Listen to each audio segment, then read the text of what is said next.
कभी कभी इंसान अपने आप को संतुष्ट करने के लिए गलत रास्ते पर चल पड़ता है, जो रिश्तों की मान मर्यादा को नजरअंदाज करता है।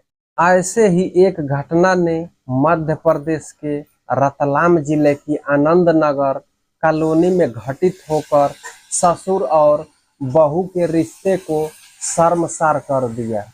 इस घटना में न केवल एक बहू का ससुर से नाजायज संबंध सामने आया, बल्कि इसमें कई लोगों की जान भी चली गई।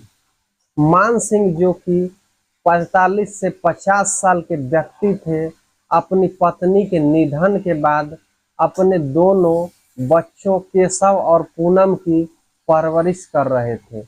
मान सिंह अपने बच्चों से वादा किया था कि वे दूसरी शादी नहीं करेंगे और उन्हें अच्छा संस्कार देने की कोशिश करेंगे।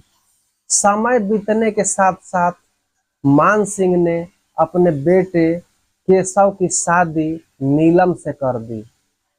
केशव अक्सर अपने बिजनेस के सिलसिले में घर से बाहर रहता था, जिससे नीलम अपने ससुर मान सिंह के साथ घर पर अकेली रहती थी। धीरे धीरे नीलम और मान सिंह के बीच घनिष्ठता बढ़ने लगी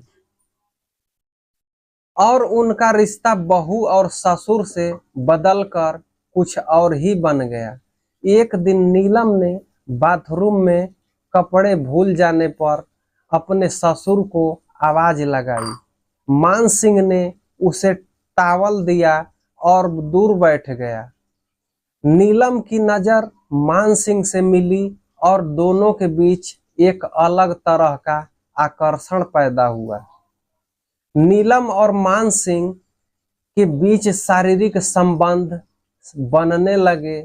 नीलम ने मान सिंह को शक्तिवर्धक गोलियां देना शुरू कर दिया ताकि वह उसके साथ बाथरूम में संबंध बनाने में सक्षम रहे।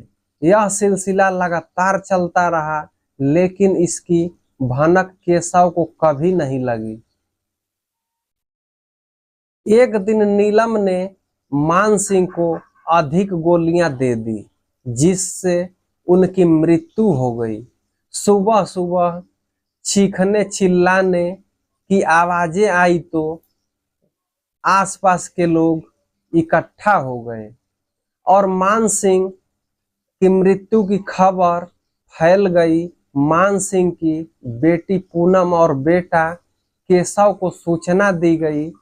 जब पोस्टमार्टम रिपोर्ट आई तो पता चला कि मान सिंह की मौत गोलियों के ओवरडोज के कारण हुई है। पुलिस ने नीलम से पूछताछ की और नीलम ने कबूल किया कि उसने मान सिंह को अधिक गोलियां दी थी। नीलम को जेल के सलाखों के पीछे डाल दिया गया। इस घटना का उद्देश्य किसी की भावनाओं को ठेस पहुंचाना नहीं था, बल्कि समाज को जागरूक करना था। इस घटनाक्रम पर आपकी क्या राय है और इस सलाह को बहुत महत्वपूर्ण समझे? कृपया कमेंट सेक्शन में अपनी राय जरूर दें। इस तरह की घटनाएं हमारे समाज में रिश्तों की मान मर्यादा को चुनौती देती हैं और हमें सचेत रहने की जरूरत है। अपने परिवार का ख्याल रखें और ऐसी गलत रास्तों से बचें। मिलते हैं किसी और वीडियो में। धन्यवाद।